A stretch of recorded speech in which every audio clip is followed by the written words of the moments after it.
Bam! Salut tout le monde, c'est Elliot, et aujourd'hui on se retrouve encore une fois pour une vidéo Mail Day. Je pense qu'on est rendu à la numéro 8, je sais plus vraiment, mais bon, c'est pas important. Ce qui est important, c'est qu'on a ici la Leaning Tower of Cards, donc voilà, je vais vous en montrer. J'ai une coupe d'achats que j'ai fait, des hits de group breaks, puis j'ai mon premier fan mail, mais bon, j'appelle de même, mais c'est pas vraiment un fan mail. Dans le fond, euh, j'ai reçu une carte de Dave le Déballeur, qui est un autre YouTuber québécois.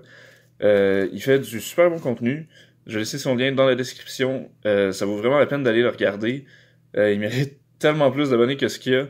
Pour vrai, la qualité de ce qu'il fait, c'est incroyable. Si vous pouvez essayer de l'aider avec ça, ça serait génial.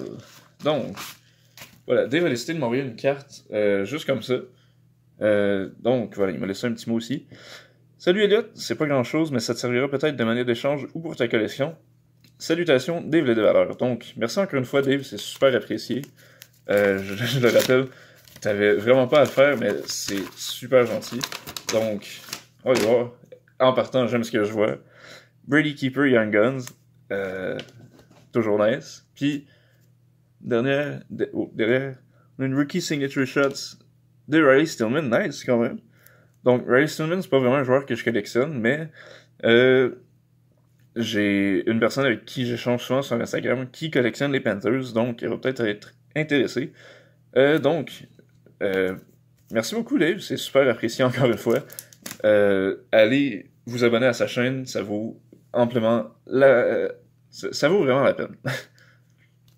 Ok, ensuite, j'ai une coupe d'échanges que j'ai fait sur Instagram encore une fois. Donc, ça fait un bout que je les ai, puis j'ai oublié de les montrer. Mais, ouais, c'est deux échanges séparés, faut qu'on regarde celle-là. Mais, on a un premier échange qui contient une top line talent de Carey Price, une Rookie Authentics de SP de Noah Jolson, puis une autre de KK. Ensuite, des Marquee Rookies Rainbow de OPG Platinum.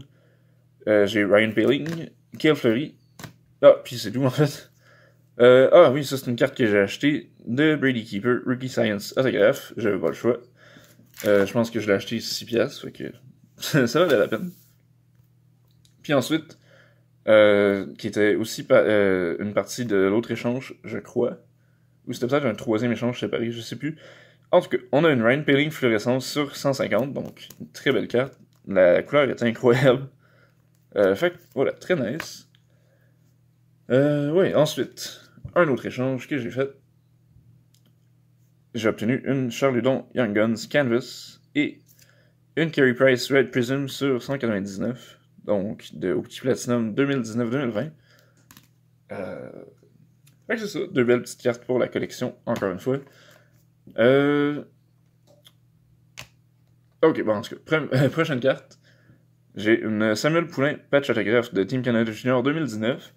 Un achat que j'ai fait sur Instagram. Je l'ai acheté pour 30$, je pense. Fait que c'est super belle carte, encore une fois, ça va direct dans ma collection. Puis, numéroté sur 199. Honnêtement, j'essaierais bien de lire, mais. Numéro 65 sur 99, bon. Fait que vous voyez sûrement pas sur la caméra parce que c'est pas clair. Mais bon.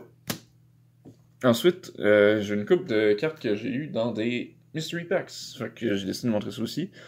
On a une Jonathan Huberdeau Prime Jersey, I guess, de Panini Prime 2013-14, right? Ben, en tout cas, on va dire que c'est ça. Puis Christian Vesalainen Banner Year de SP Game Used de 2018-19, je pense, ouais. Ouais, c'est ça. Fait que quand même des belles cartes, pas une grosse valeur, mais tout de même pas mauvais du tout. Ensuite, bon, là on passe au hit de Group Breaks. Donc, j'ai une petite pile ici de cartes avec des valeurs moyennes. On va passer à travers assez rapidement. Donc, on a une Alexander Barkov White Rainbow de Allure. On a une Bobrovsky Rainbow et une Huberdeau Rainbow de OPG Platinum. Là, j'ai spoilé l'autre. Mais j'ai hit une autre Brady Keeper Young Guns dans un group break. Une Brady Keeper Rookie Renditions de Trilogy, pas numérotée. Puis une Brady Keeper Rookie Renditions Red, numéroté sur 799. Encore là, c'est pas facile à voir, mais bon, c'est ça qui est ça. Ensuite, une Alexander Barkov Limited Red de SP Authentique. Oh, nice. Oui, j'ai oublié ça. Premier Swatches de Barkov, encore une fois. Donc, dans un inner de Premier. Quand même nice. Puis, une coupe de cartes de stature. On a donc une Dante Fabro Rookie sur 399. Une Roman aussi base. Puis, Fabro Rookie Reliance. On poursuit. Yeah, ok, ouais. J'ai 3 hits de group breaks, puis après ça, on s'en va vers 3 cartes de feu. Fait que on va commencer avec les petites. J'ai une Riley Stillman autographe de stature, encore une fois, sur 199. Une Premier Jersey, Dual Jersey, de Matt Duchene et Pecorino avec les Prédateurs. Puis une belle carte. Roman aussi Premium Patch de Premier, encore une fois, sur 25, numéroté 25 sur 25. Donc, quand même nice. Puis c'est ça, on arrive aux 3 cartes que j'avais vraiment hâte de vous montrer. La première, une Max Pacioretty Dual Mem Card de National Treasures de 2013-2014, je pense. Exactement. Donc voilà, Dual Mem avec un autographe, c'est bien nice.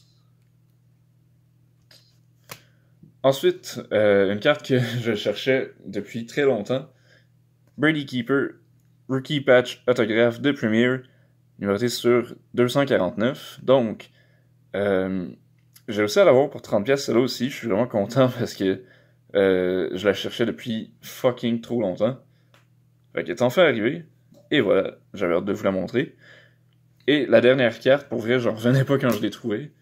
La plus grosse carte de ma PC est de loin. Je sais que j'ai probablement dit ça dans ma dernière MLD aussi. Mais là, c'est vrai, puis je pense pas que ça va changer avant un bout. On a une Max Pacioretty Rookie Patch autographe de The Cup 2008-2009. Numéroté 33 sur 249. J'ai payé assez cher pour cette carte-là. Mais honnêtement, ça en vaut tellement la peine. C'est la carte que après sa Future Watch que j'avais le plus hâte d'obtenir. Puis je l'ai enfin. Donc, vous le voyez peut-être pas super bien, mais il y a 3 couleurs. Il y a le bleu, blanc, rouge. Fait que c'est ça. Les autres que j'avais vu, il y avait souvent juste 2 couleurs, puis ils étaient plus chers que celle-là. Fait un très bon deal pour elle quand même. Je suis extrêmement content de l'avoir. Donc, c'est pas mal déjà la fin de cette vidéo MLD. Je sais que c'était quand même chargé. J'espère que vous l'avez apprécié. Si c'est le cas, n'hésitez pas à liker la vidéo et à vous abonner à ma chaîne si c'est pas déjà fait. J'ai des ouvertures qui s'en viennent très bientôt. D'ailleurs, mercredi prochain, j'ai l'intention de release mon propre break de Upper Deck Série 1 de 2021, évidemment. C'est la chasse à Alexis Lafrenière qui commence. Donc c'est ça. Abonnez-vous si vous voulez voir cette vidéo-là. D'ici mercredi, passez un bon début de semaine, puis on se revoit la prochaine fois. Bye!